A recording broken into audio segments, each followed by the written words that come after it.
What's up, dragon folk? Today, we're actually going to go over a precon, believe it or not.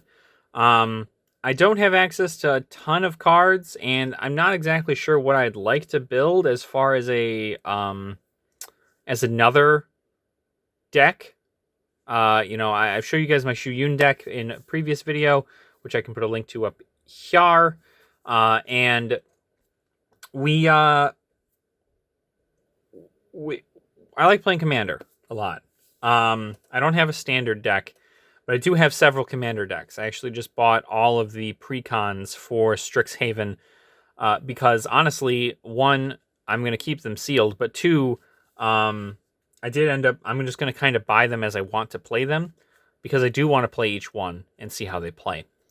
But I like to go with one of my favorites, my favorite color combos, and see how that goes. So without further ado, let's get into the Strixhaven School of Mages Silverquill Statement EDH Commander deck. So what I've done for this, and I'll show you guys the actual thing here. Actually, hold on. Sorry for the cut. So what I want to talk about is the Silverquill Statement Commander deck here today. I got it all organized now, so we're all pretty much good. But what I wanted to explain is that the original commander for this deck that's on the art, or that's on the box, right, is Brina the Demagogue. And that is not who I choose as my commander. My commander is actually Felissa, the Fang of Silverquill. And the reason it's her is because Brina is actually a multiplayer commander. The only time I ever really play commander is one-on-one with my girlfriend. So I switched my commander from Brina to Felissa, who is another card in the set. She's got it's one black, one white, two colorless. It's a 3/2 and is a flying. It's got Mentor, which is probably one of my favorites from the previous rotation. My favorite keyword, because essentially what it is whenever this card attacks, you put a +1/+1 counter on another creature that is also attacking with lesser power. So let's say you got an Inkling out, right? You swing with her, and you swing with an Inkling. The Inkling is usually a 1/1. So when you swing both of them, this one will give the Inkling a +1/+1 counter. Pretty cool. And you can do that until, of course, their power is equal. So a 3/3 Inkling and a 3/2 creature, whenever they both swing, they won't give out a counter because they're the same. They only need to be lesser. And then it's also whenever a non-token creature you control dies, if it had counters on it, create X tapped 2/1 white and black Inkling creatures tokens with flying, where X is the number of counters it had on it. So pretty cool that you essentially just get to create tokens like out of the blue with this, and then you get to also buff them. So a lot of really cool Inkling stuff there. I enjoy that commander for the single player aspect. Now what I wanted to get into was the creatures of the deck. The creatures are pretty cool, I would say. A lot of my favorite archetypes, such as dragons and angels and so on and so forth. So for the first one, we have the Combat Calligrapher. That's a 3/3. Inklings can't attack you or planeswalkers you control. So that's kind of cool if people try to steal your stuff, or if you're going against Silverquills. And then whenever a player attacks one of your opponents, that attacking player creates a tap 2/1 white and black Inkling creature. So you make an Inkling creature every time you attack. Pretty cool. This person I actually thought about making my commander. I kind of like them a lot. This is Tasa, Envoy of Ghosts. She's expensive, right? 5 colorless, a white, and a black. But she's got vigilance and protection from creatures. And whenever a creature deals combat damage to you, destroy that creature, create a 1/1 white and black spirit creature token with flying. So literally it automatically kills anything if you let it through. And then you get to make a token, which is pretty rad. I might end up switching her out just to see how it kind of works, but we'll see. You also have Hunted Lamassu. Pretty cool card there. Bold Plagiarist. I like this one a lot. Flash, whenever an opponent puts one or more counters on a creature they control, you put the same number of counters on Bold Plagiarist. This is really good against the Witherbloom deck because Witherbloom is also big on like counters and stuff. And so I believe their commander actually can give counters based on the amount of life they've gained or lost that turn. And so imagine just having this out and having like, oh, I give my creature 7/7. It's like, well, now my Bold Plagiarist gets 7/7. Pretty cool. Then of course you have Necropolis Regent. It's just another counter, right? A Deathbringer Liege. Other white creatures you can go +1/+1. Other black creatures you go +1/+1. And then whenever you cast a white spell, you may tap. Whenever you cast a black spell, you may destroy target creature. Pretty nasty card, I'd say. A lot of destruction, a lot of removal, a lot of counters. You pretty much get the counters from white and the destruction from black. I don't know. I love it. I love buffing and destroying. That's really cool. Magister of Worth. It's an angel. Will of the Council. This is actually kind of interesting as a card. It's a 4/4. It costs 6. But when it enters a battlefield, starting with me, each player votes for Grace or Condemnation. If Grace gets more votes, each player returns each creature from their graveyard to the battlefield. If Condemnation gets more votes or the vote is tied, destroy all creatures other than the Magister of Worth. So, pretty much, when you're playing 1v1, it's nice, because you can essentially just play her down and say Condemnation, and if, your opponent has to choose Condemnation or Grace, because you're only going against one other person. So Condemnation will blow up the field. Other than this card. But then you also have the Grace, right? Like if I chose Grace to bring a card back, and they had no cards in their graveyard to bring back, obviously they can choose Condemnation, everything dies. But I still win. So Knight of the White Orchard, just a nice little knight there. A Boreas Charger, Pegasus. When it enters the battlefield, choose an opponent who controls more lands than you. Search your library for a number of plains cards equal to the difference, and then reveal them. Put one into the battlefield tapped, and the rest in your hand. Pretty good for 3. Like, imagine going against green and their crazy ramp, and then just like, it's great. It's great. Let's see. Sunscorched Regent, there's a dragon. +1/+1 counters, you gain a life. A Deathbringer Regent, there's another dragon. Enters the battlefield, you can cast it from your hand, and there are 5 more other creatures on the battlefield, destroy all other creatures. So, kind of nice if you have a lot of stuff to kill on your opponent's side. This is the original, the card for the commander deck, Bring on the Demagogue. And so you'll see the reason I didn't choose them is the fact that even though they're cheap, right, and it's a 1/3 with flying, it's whenever a player attacks one of your opponents, if that opponent has more life than another of your opponents, that attacking player draws a card if you put 2 +1/+1 counters on a creature you control. So in multiplayer format, that'd be great, because if I swing at an opponent who's got like full life and my opponent has, 3 less life, then I can give +2/+2 to something. But if you're only going against one person, whenever you swing at one of your opponents, your opponent doesn't have another life total to compare it to, so it fizzles. So I took it out of there. Or I didn't make it the commander, I should say. Then we have Gideon. Every one of these Strixhaven decks comes with a commander. Or not a commander, I'm sorry. Obviously they all come with a commander. I mean a planeswalker, I think. So Gideon's pretty cool. You can essentially buff him and then put him onto the battlefield for free as a creature. And then if he does -15, he exiles all of their creatures. So it's pretty cool. There's the Elite Scale Guard, which is another soldier, more +1/+1 counters. Feign the Broker. This is a weird, like, choose your path kind of deal. You can even play mana to untap it if you wanted to keep doing stuff. So sacrifice a creature, move it, so you can do it to like cycle himself, which is pretty neat. You also have Author of Shadows. This is another one where you just kind of like take a card from the graveyard or exile cards from the graveyard. Orzhov Advocist. Beginning of each upkeep, you may return 2 +1/+1 counters. Yeah, so like more +1 stuff. I definitely like how it all comes together as like you buff things and then you destroy things. Like imagine getting this thing out, right? Flying, double strike, vigilance, trample, indestructible. Getting it out and then just putting counters on it. Like there's not much you can do aside from like hexproof stuff, right? Scholarship sponsor. We have Niles, the Discipline Enforcer. It's just another human cleric. I didn't really like his ability, so I didn't make him as my commander there. A Selfless Squire. Enters battle, prevent all damage that would be dealt this turn, so it's a nice flash spell. Just like slap it onto the battlefield before combat. Whenever damage that would be dealt to you is prevented, that many +1/+1 counter. Put that many +1/+1 counters on this. So wait for them to swing big, flash it out, get the counters. Pretty cool.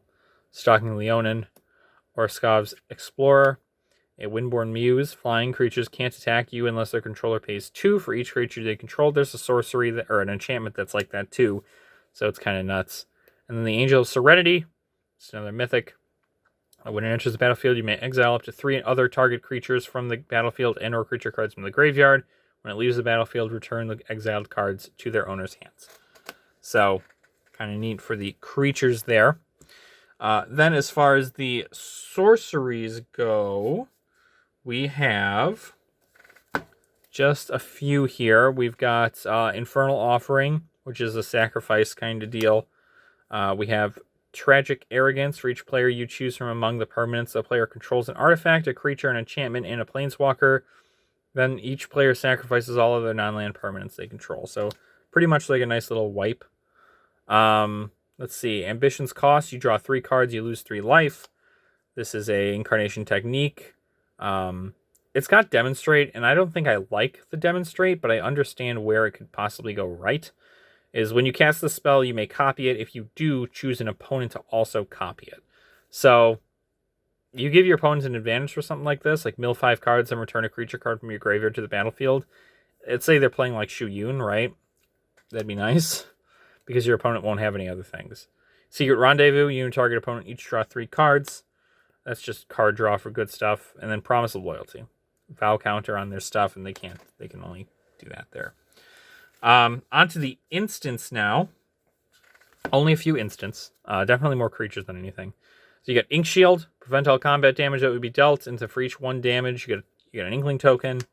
You get Oblation. The owner of target non-land permanent shuffles it into their library, then draws 2 cards. Fracture, destroy target artifact, enchantment, or planeswalker. Stinging Study, you draw life and then gain cards for that amount of life. And then Utter End, exile target non-land permanent. So pretty powerful instance, I'd say. But obviously they are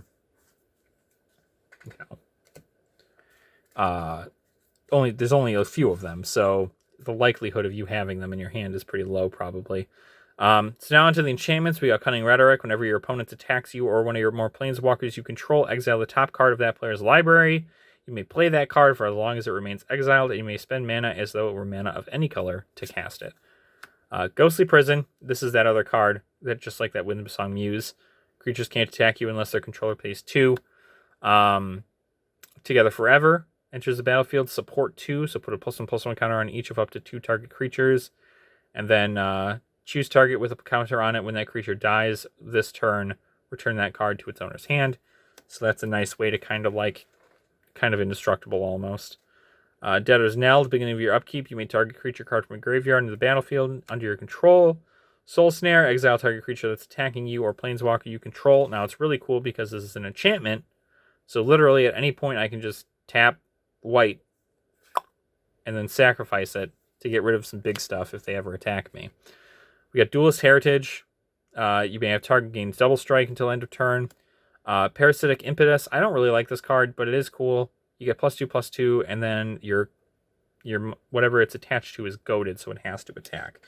And then also, when an enchanted creature attacks, its controller loses 2 life, and you gain 2 life. So if it's you, right, your creature, you technically lose nothing. So, enchant creature, Martial Impetus. Enchanted creatures +1/+1 is goaded. When it attacks, each other creature that's attacking one of your opponents gets +1/+1, so that's kind of neat.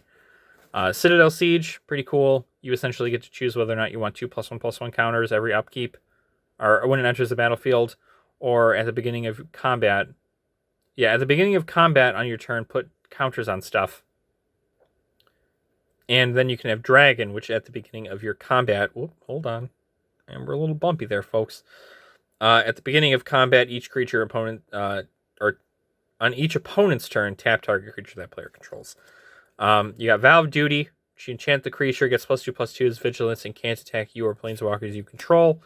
And then you have Curse of Disturbance, which you can enchant the player. And when the enchanted player's attack, create a 2/2 black zombie creature token. Each opponent attacking that player does the same.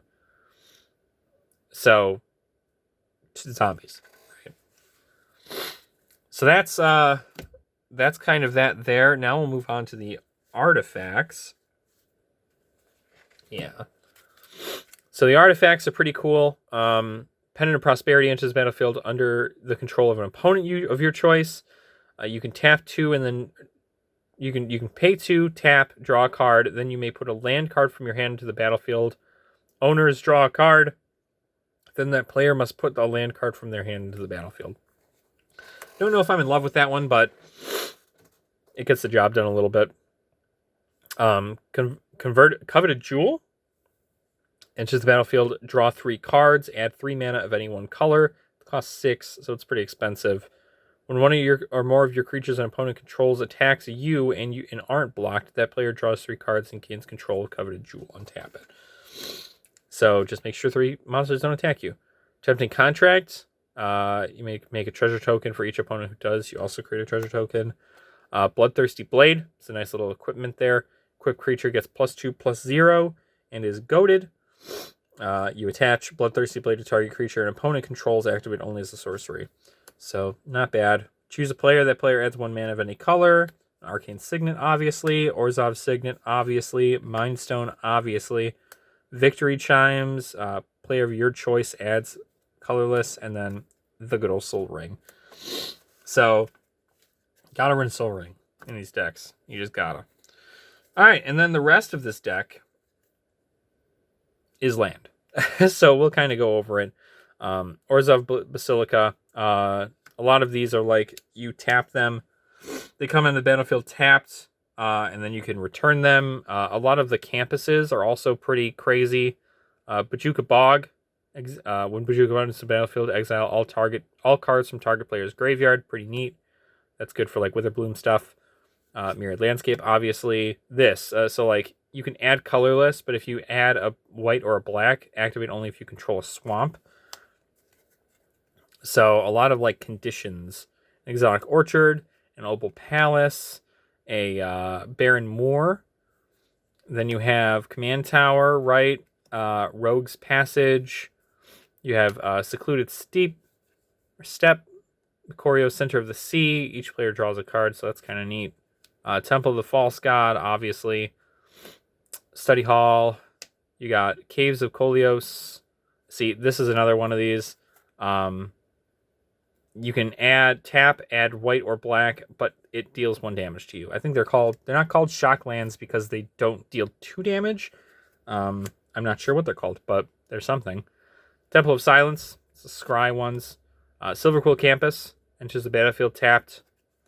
And then 1, 2, 3, 4, 5, 6, 7, 8, 9, 10, 11, 12, 13, 14 planes.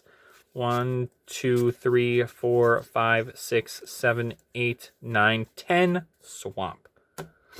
So, that's pretty much the deck. Obviously, with any of the legendary creatures that you get in the deck, you can have them as your commander because legendary creatures are the commanders. So, we'll obviously choose. You have a bunch of them in here.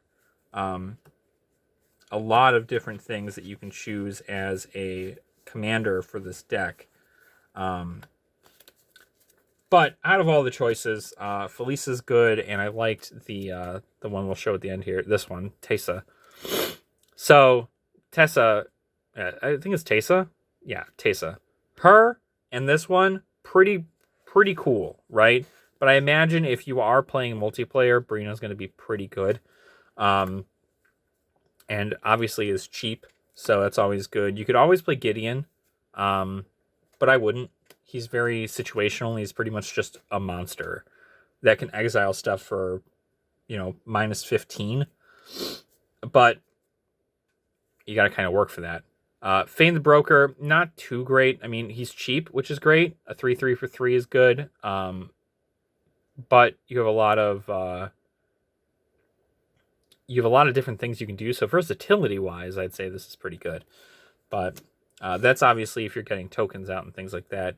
Zapalta or Zatalpa Primal Dawn. I wouldn't have this as my commander if I were you, unless there was literally some card out there that allowed you to get your commander out for practically nothing. I wouldn't have him in there as your commander. And then Nils, which is at the beginning of your end step, for each player, put a +1/+1 counter on up to one target creature that player controls. And then each creature with one or more counters on it can't attack you or planeswalkers you control unless its controller pays X, where X is the number of counters on that creature. So, kind of debilitating, I guess, as far as that goes. But my main girl right here, Felissa, Fang of the Silverquill, that's where we're at. So, that's the deck. This is all stuff that comes in the Silverquill statement. Structure deck, the precon for this. So you don't have to buy any other cards. I'd say it's a pretty powerful deck for what it is. But,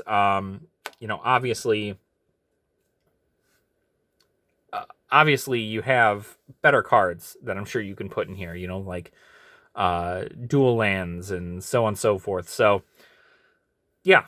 But for what comes in here, pretty good. I would say out of what I've played, it's pretty fun. I do want to at one point try and play Quandrix and see how that plays. But for right now, it definitely does the trick. It's very fun. A lot of it is, as I'm sure you could tell, it's giving +1/+1 counters to things and making inkling creatures, and then also destroying stuff, right? Exiling, destroying, so on and so forth. So that's kind of the concept behind this deck. So if you guys enjoyed this this deck profile of the Silverquill statement, please go ahead and like the video. And then go ahead and subscribe as well while you're at it. You might as well. The button's like right there. Hit that button and then go ahead and hit the bell icon too. That will notify you when I go live. Or not when I go live. That will notify you when I post new content. Which I'm trying to get more and more content out for this, but money's getting a little tight. I don't exactly have enough money to start buying more cards. So I am going to probably start focusing more on dueling videos, MTG Arena content. Maybe we'll even go as far as to try and see about Yu-Gi-Oh! And what that can hold, and Pokemon, what that holds for us.